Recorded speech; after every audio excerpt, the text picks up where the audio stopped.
It's been more than 2.5 years since Grenfell, yet still thousands of people are living in properties covered in the cladding which contributed to the fatal fire. The government, nearly 9 months ago, pledged £200 million to remove the potentially dangerous cladding from privately owned buildings. But leaseholders say they have not yet been given any of the money to take it down. Caroline Davis has more. Mariam found out not long after the fire at Grenfell Tower that her block had the same style of cladding. Since then, a lot has changed, but the cladding has remained the same. From the beginning of this process, I've got married, I've gotten pregnant, I've had a baby. You know, for us, a lot has happened, and yet we're still sitting here in exactly the same situation. Nothing has happened with the cladding, literally nothing, you know. She has no idea when the cladding will be taken off, and now has a 2-week-old baby that she worries for too. You know, that's the minimum standard of safety that I should be providing for her, is living in a safe home, and I can't say that I'm doing that. So,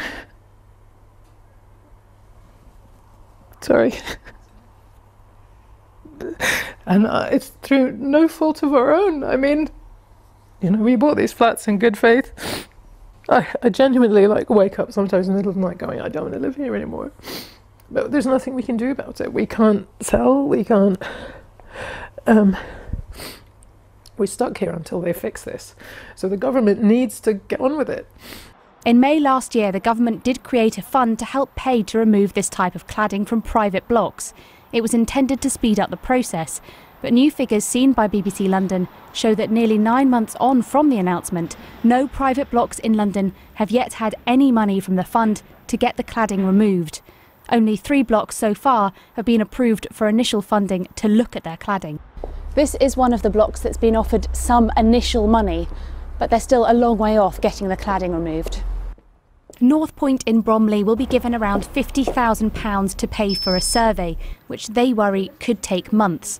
Then they'll have to apply for government funding to take the Grenfell-style cladding, also known as ACM, off.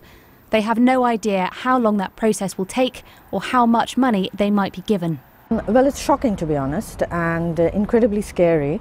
Instead of burying us in mounds of paperwork, they could be saying, yes, you have ACM, this is how much it is going to cost.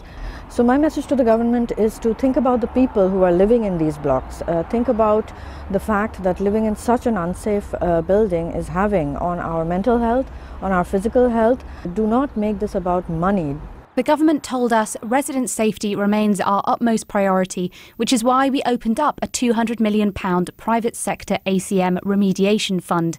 Government funding for ACM cladding is wholly unprecedented and based on the unprecedented risk it poses. Mariam's block has applied for government funding too. Along with other Londoners, her and her family are still waiting to hear if and when they will receive any money to make them feel safe in their homes. Caroline Davis, BBC London.